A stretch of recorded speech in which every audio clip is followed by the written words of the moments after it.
Dan's up. He says, for stacking press releases that point to latest reviews submitted to Google, how are you linking from one press release to others to achieve the stacking effect? Are you just pointing from latest press release to last one over and over? Also, what do you suggest from experience as far as distribution? Will fiverr gigs suffice for distribution, or are there good and bad choices that you suggest from your experience? Okay, Dan, look, I'm not going to go into, I'll talk on a conceptual level about my press release strategy, but I'm not going to go into the nitty gritty details because that is reserved for mastermind members and also for the product that we're going to be releasing about this. So I can't reveal all of that here on a Hump Day Hangout, Dan. If you want the skinny details, we have a lead gen accountability group that we are solely focused on this particular strategy inside the mastermind, and we meet every 2 weeks. And there's I think about 8 more people joined yesterday, and we're all doing various forms of the press release strategy for local so that we can test it to death before I release the product. It's going to give me a bigger data set to use and examples and case studies for when we release that product, which will be, in a month or 2 or 3, whatever. So again, I can't reveal it. I can talk on a conceptual level. So that said, let me answer the second question, or the last part of this question first. Will a fiverr gig suffice? I mean, I don't know, because I don't use fiverr gigs for press releases. You'd have to test. I would assume that they're going to be rather shitty. I said no. Chris jumped in and said no. And I would assume that they're probably not very good, just because I don't think, I use fiverr gig for like design projects and stuff, but not necessarily for SEO and distribution or writing projects or any of that kind of stuff. You'd have to test, Dan. I use various press release services, guys. We use our SerpSpace service.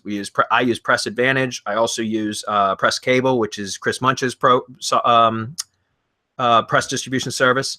I also have used newswire.net quite a bit. I actually am recently, I meant to talk to my partners yesterday about EIN Presswire. There's a EIN Presswire is located in Washington, D.C., and they keep emailing me because I do a lot of press release stuff with offers, and they sent me an offer yesterday that looks pretty good for, if you get, I can't remember now, it's like 65 press releases for, I can't remember off the top of my head, but EIN Presswire, I'm looking at buying a package from them to test, because what I like about them is they will allow a video embed in the press release, which is pretty rare. So I want to test that for our agency, because we're leading with video as the front end product, and I'd like to test that to see if we can get some more push out of embedding a video. So EIN Presswire is another one. There's another one called, let's just check this out. I'll share this one with you real quick too. This is another one that I'm looking at. It's called Press Synergy. I have not tested them yet either. I don't know why their site's not loading. PressSynergy.com. This is another one I've not tested yet, but I'd like to, because they also have like for $210, and they have video embeds as well, and Google Maps embeds, which is the first time I've seen a Google Map embed allowed in a press release. Now, again, I have not tested this yet, but it is on my list to test, because I'm doing so much press release work right now. I want to test all the various services. I'm primarily using our SerpSpace service because, well, for me, it doesn't cost me anything. But again, I do use multiple press release services, guys. Why? Because it adds diversity, right? It adds diversity. So go ahead, somebody. Yeah, no, what I wanted to say is, Dan, if you have like a test property that you want to spam, or that you want to test those services, sometimes, not that, like, I never experienced this for link building specifically, right? But sometimes you will find diamonds in the rough on Fiverr, like, for example, for logo design or for some voiceovers, like people doing a really good job for $5, right? It's usually not for $5. You need to pay a little bit more, but it's just so you know. But in any case, you need to try. Just have in mind that there's a reason why some of these press releases services are that expensive. Press is expensive. If you want to get featured, I don't know, or if you want to get a link from Huffington Post or Inc. or entrepreneur.com, you can get it. Absolutely. If you have somebody that is selling paid placements, but you need to pay a couple grand for a backlink or for a mention for a feature. If you think about it, maybe it's worth the investment, because if you're an author or if you're really in a competitive niche, maybe it's worth it. Who knows, right? But there's a big difference between a $5 service and a 150, 200, 300, 500 a month service, which is a press release, right? So have that in mind, Dan. I would definitely try it out on something that you wouldn't miss, that you wouldn't care on missing, or that you wouldn't care on having zero results. Yeah, that would be my. And listen, the press release stuff, and I'll get to the method on a conceptual level, Dan. Again, I'm not going to reveal my strategy right here in a free hump day hangout, guys. I can't do it. It would ruin the product that's coming out and all the research I've done. But by the way, just so you know, this is that EIN press wire. This is the other one. They've got a deal right now for 12 press releases for $400 that does allow video embeds. Right here, number of embedded videos, you get one in video embed. So it comes out to $33.25 per press release. I'd like to test this. I meant to ask you guys yesterday during our corporate meeting if I could purchase that, get a vote on it, and I forgot. So can we take a vote right now? No, I'm kidding. But anyways, I do want to test this because, like I said, I'm constantly testing new services now, guys. You know, I primarily use ours because it doesn't cost me anything, but it's, you know, there's a benefit to adding diversity to all of your backlink profile, right? So there's a reason for me using multiple press release services, and I'm still looking to find the best results. You know what I mean?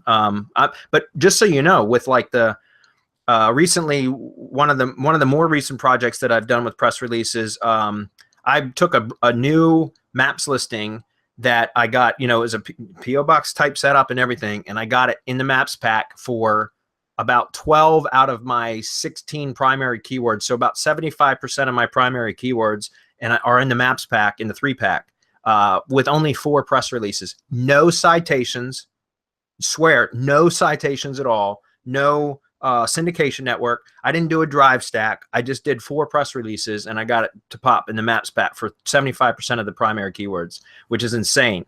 And so, and I've got multiple examples of getting those kind of results. So when you combine it with the syndication networks and you know, drive stacks and stuff like that, that's when it's just incredible the amount of power. So it's very, very powerful. Now, as far as the stacking part of it, I like to the first one always points to the money site. Like, you know, most PRs will allow you 2 or 3 URLs, right? Links within the press release. So what I do on the first one is I link to the money site, usually just the homepage, using either the brand name of the business or a naked URL. That's it. And then I'll link to the Google Maps page, so like the Maps URL for the Maps listing itself. And then I will usually link to something else, like another property within the branded syndication network. Typically, it's going to be a Facebook page or something like that.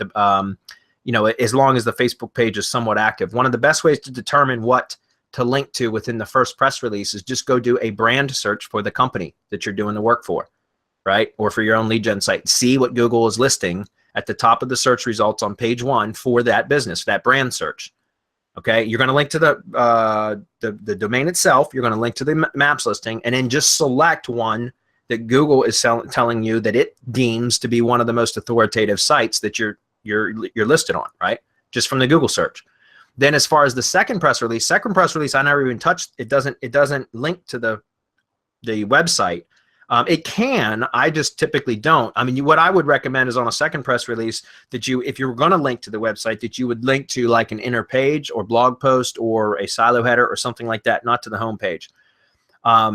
Instead, what I like to do is link to the first press release and then link to, and the first press release, which one do you link to? Once again, use Google. Use Google to do a search on the previous press release's title, and then look at which ones are ranking the best. Or if you were targeting a keyword specifically in that first press release, you can do a keyword search and try to find the highest ranked press release from that first distribution. And what I like to do is link to those. Now, keep in mind, though, guys, a lot of the press release syndication points, right?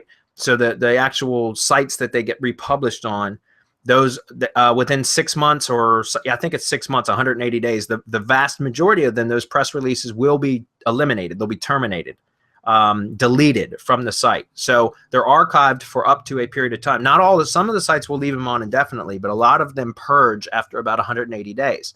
So if you're going to be using the press release stacking method, which is what I've been doing a lot of, you want to either identify the syndication points that do not purge, or You want to continually stack. In other words, you make sure that that's like an ongoing monthly type thing, or every other month or quarterly or something, so that you always have new targets that are going to be pointing to target URLs that you're trying to rank. Because again, when they archive, or excuse me, when they purge those, then you're going to lose any. And that's why, to me, it doesn't make a lot of sense to do press release stacks or link building to press releases that have been published where they're going to eventually be purged, because then all that work that you've done at some point is going to just be eliminated just like that. So it's best to identify which, and here's how you do this, Dan. Once you get the press release distribution report from whatever service you're using, you'd have to go through and catalog which sites purge and which ones don't. And it might be, it's going to take some research. It's something you could hire a VA to do and have them identify all of that. And then you could go back through and select which ones you want to build additional links to. Okay. But again, what I like to do is on the second press release is find out the top ranked for either the keyword or for the actual title of the press release. And then start, always reference that in the following or subsequent press release. You want to link to the previous one or to just another press release within that kind of ecosystem that you're building out. And so what you're doing is you're passing relevancy from one to another, and you're linking from authority sites to authority sites that are news sites to news sites. So you don't need a lot of target URLs pointing back to your money site, because you have the original one, right, pointing, and you start to build downstream power. You know what I'm saying? So like, in other words, it's like second and third tier, fourth tier links. Now we have somebody that's been testing this with me, in the mastermind, that he's been doing just multiple press releases linking directly to the money site, and he's been getting similar results that I've been getting. So it's just very, different types of methods. And that's part of the reason why, like I said, we've got a special group in our mastermind right now that we're all kind of collaborating on this and testing various methods and stack methods and all that kind of stuff to try to identify which is the best way to do it, or the most powerful, or at least give variety. And so all of that will be included in the training course that to sum it all up, we're testing all this shit so you guys can get the best training possible. That's correct. That's how we do, right? That's how we do the do we do.